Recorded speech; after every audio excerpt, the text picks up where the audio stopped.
Mapagpalang araw sa lahat. Guys, dito po ako sa may Red Zone, dito po sa may Bike World, dito po sa may mga bling. At ang re-review po natin, ito na po, meron na po silang available dito na Mio Gear S.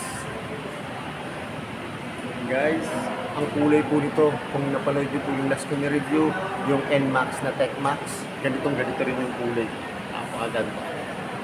Tara, simulan natin itong review.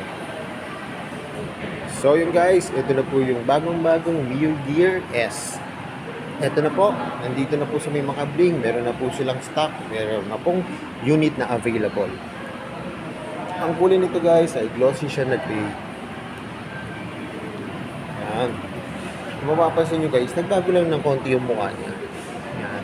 Pero unang-una nyo makikita dito guys, ang ganda ng gulong, ang kapal. Oh, imagine nyo, 110 by 70, 12 ang sukat. Yan, konti na lang kung nag-trace ito, pang NMAX na ang sukat nito guys. Kaganda nito, tubeless na rin siya. Ang tatak po nito ay Maxxis yan. Maganda po yan, magandang brand po yan ang mga gulong ngayon. Kita nyo naman, ang lalim ng spike, ang kapit po yan. Para nga po siya yung, yung gulong po ng Gravis. Ganun ako kalaki. Alam na po.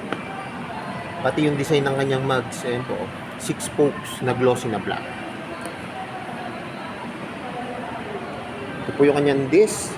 Yan. Simple lang po ang design. Kanyang brake caliper. Ito po yung kanyang front shock.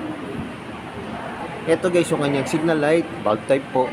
Pero yung kanyang park light at headlight po ay LED na. Ano na rin siya guys ha? Advanced key system. Blue Core Hybrid. Ayan. Ang likod na gulong naman po nito ay 110 by 70. Yun guys, ang kananda nito, parehas po siya ng sukat. Yung harap sa kalikod, parehas po ng sukat. Ito guys, yung kanyang rear shock. Yan. Glossy siya na black. Parang pang ano nga ho ito, yung mga NMAX. Crankcase siya po. Wala po siyang kickstart. Center stand at side stand po ay glossy na black. Tapakan ng angkasan. Yan. Ito po yung kanyang decals, tapos may emblem po dito na Gear S.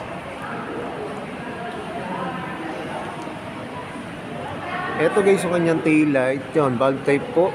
Pati po yung magkabila niyan signal light, bulb type. May reflector po dito para kita tayo sa gabi pag tinatamaan ng ilaw. Ito po yung kanyang fender, nalagay ng plaka. Yan, ang laki po. Binagay naman po, nilakihan po yung fender kasi nga po yung gulong niya malaki na. Saka guys, yung likod niya, drum brake pa po ah. Ito guys, yung kanyang muffler, yan. Parehas naman po nung naunang release, mga unang version yan. Maliit lang po. Yan. Saka guys, ito po yung kanyang grab bar. Kagandaan nito ng grab bar na guys. Para siyang ready built no. Pwede na po itong lagyan ng top box. Kasi kung mapapansin nyo, di ba yung mga regular po na grab bar, plain lang po siya na paganyan. Kipot na paikot lang. Ito po may sobra na huso. Yan. Pwede nyo na ito guys lagyan ng top box. Sa upuan naman po, maganda na po yung upuan nito guys. So malaki na oh. Yan oh. Pagka nakita nyo to, ito po yung driver seat. Ang lapad na po guys. Ito po yung pang back ride. Makikita nyo naman dito guys sa pocket nya. Yan, malalim din. Pwede cellphone, bottled water, saka documents. Meron siyang USB port. Dito naman guys, ito na po yung bukasan ng upuan. Sa susian niya po, kagandaan ito, may shutter lock naman po. Saka may pocket dito. Kasya lang dito guys, coins. Buksan natin. Yan. O guys, so, ang laki ng U-box ito. Tingin ko nga kasya rito, half face eh. Pero depende po eh. Depende po sa sukat, saka sa brand po. Yan. Pero kung mga half face nyo ay small o kaya medium, tingin ko kasya dito guys. May hook siya rito para sabitan ng helmet. Ito po yung kanyang gas cover. Yan.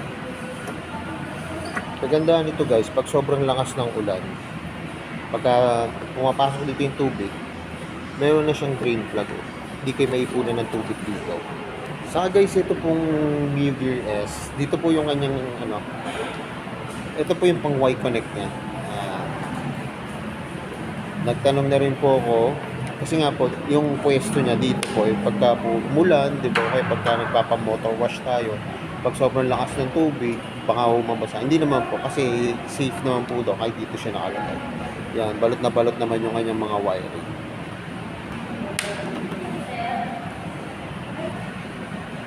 Saka guys, meron siyang tools dito. Yan, free na po to. Yung sa upuan naman po niya, ang ginamit na material ay plain na plastic.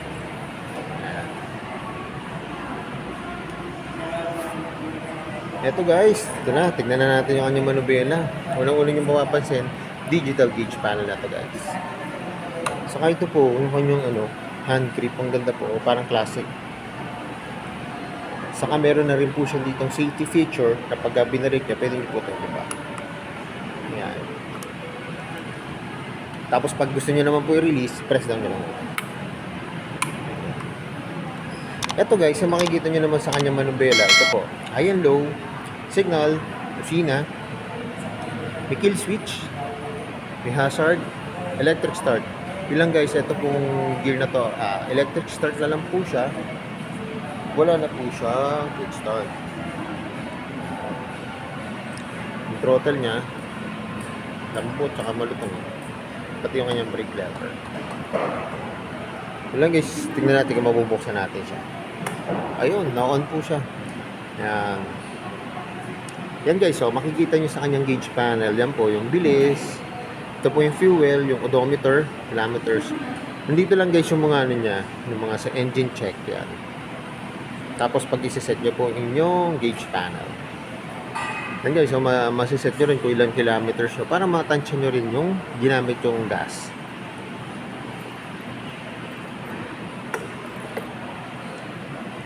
Saka guys, itong kanyang side mirror, yan, yung ganda po ng design no, dahon. Tapos may lang yung nakalagay dito na Yamaha. Kaya guys, kung naghahanap po kayo ngayon ng Mio Gear, yan. Ito na po yung latest guys ha. Yan. Meron na po dito sa may makabling. Ito nga pala guys yung kanyang lagay ng battery. Yung footboard na po malaki. Spacious siya. Ang paa ko guys ay 8.5. Yan, malaki siya. Tapos ito yung hook. Pag may pinambili kayo, yan, pwede nyo sabit yan. Saka dito rin, may hook nyo po siya. Yan. Dito ko na iniiwan, nakikita ko sinasabit helmet. Okay, pwede rin po pag ay mga pinambili nyo. Ito naman guys, yung kanyang susi. Yan o, ganda na rin po ng kanyang susi. Ganda ng design. So yun, alam ko, ito yung inaabangan nyo. Magkano ba ngayon yung pinakabagong Mio Gear S? Kung magkano po yung kanyang updated price. Tara, tingnan natin. Guys, ito pong Mio Gear S. Ito po yung kanyang cash price. 85,950 pesos. Ito po yung kanyang down payment for 4,300 kung gusto nyo po ng installment. Ito po yung kanyang 12 months, 10,280 pesos. 24 months, 6,387 pesos. Ang 36 months po ay 5,072 pesos. Yan guys, so konting-konti lang ang pagkakaiba niya sa Gravis. Almost lang siya, oh. Kasi 86,000 to, ito 85 po. Konting-konti lang po. Kaya, yun po. Pag makikita niyo to guys, ng actual, mas ma-appreciate nyo to. Kasi parang pinaliit lang siya na Gravis. Pero, yun nga po, pagka mga maganda to sa mga baguhan, tapos yung mga lady riders. Kasi ito guys, mababa lang. Yan, mababa lang siya, tapos magaan lang po siya. Kasi alam naman natin itong Mio Gear, kahit nasa nasa 5'3" na height. Abot na abot mo to guys, kahit pinalakihan po yung gulong. Abot na abot nyo to guys, kasi mababa talaga ang nito. Ang kanyang ground clearance mo. Guys, pero mas maganda to kung mapupuntahan nyo para makita nyo na actual unit, mas ma-appreciate po siya guys. At dito nyo rin po sila pwedeng kontakin. Yan po yung mga numbers. Saka guys, ito po yung mga inclusion nila. Ang dami 3 years registration, 3 years TPL, 1 year warranty, 1 year free service coupon, kaibigan card, plate holder, half face helmet, service plus, yung kanyang basic tools. Ito naman po yung mode of payment nila. Yan. Pwede nyo siyang i-cash o kaya credit card o kaya debit. Pagka installment naman po, ito naman po yung mga partnership nila sa finance. Mitsubishi Motor, Bikeworld Finance, saka Security Bank Financing. Guys, ang konti lang na requirements ito. Yan o, valid IDs, proof of billing, saka proof of income na lang. So yun guys, kung naghanap po kayo ng Yamaha Mio Gear S, yan, available na po yan dito. Pasyonan nyo na guys, kasi mas maganda po to pag makikita nyo na actual yung unit, mas ma-appreciate ko po siya. So yun guys, hanggang dito na lang. Kung bago lang kayo sa aking YouTube channel, pa-subscribe naman po at pahit ang notification bell para updated po kayo sa aking mga videos. At salamat nga po pala dito sa may Makabling, dito po sa may Red Zone Bike World, at nare-review ko po yung mga motor.